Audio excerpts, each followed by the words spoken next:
Man, listen, Davies, you still trying to serve street legend realness from a spinning podcast chair?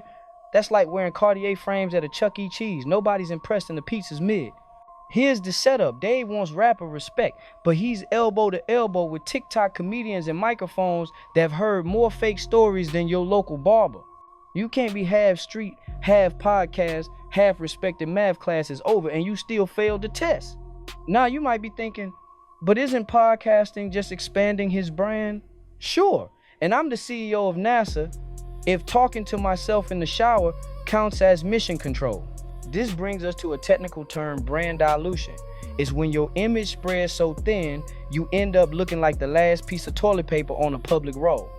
Another one, parasocial interaction. That's when strangers feel like they know you, but really they just know how to roast your every move on Twitter. Resolution? Dave, you gotta decide.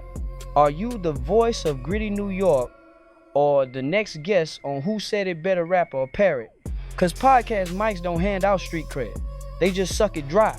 Let me tell you a story picture Dave East thinking he's running grown man rap, sitting there while the host wearing Crocs asks, so what's your favorite breakfast cereal? Here's the conflict.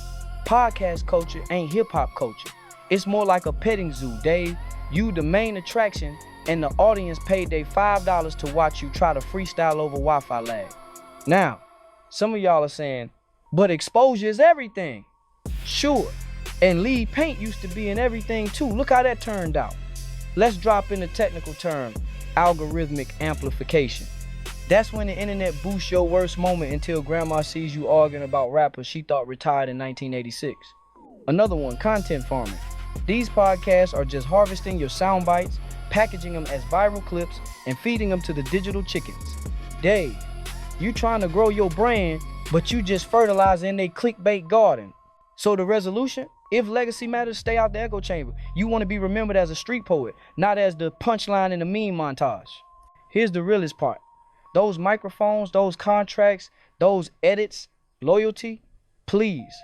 That's like expecting a group chat to keep your secrets. You say one wild thing and suddenly you trending under number career obituary. Let's set it up. Dave drops one line out of context and now you got beef with people you never met over words you didn't even mean.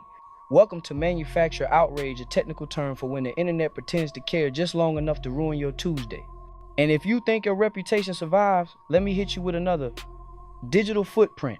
That's not your sneaker collection. That's every dumb quote and clickbait headline following you to your next album drop. Now you might ask, is it really that serious? Yee. Once the internet chews you up, it don't spit you out. It digests you slowly with extra gifts until your legacy looks like a TMZ headline. So, resolution, sometimes silence is golden. Dave, get your money, make your music, protect your name. Cause in the podcast zoo, the only thing they feed is the lines and the rest become viral snack food.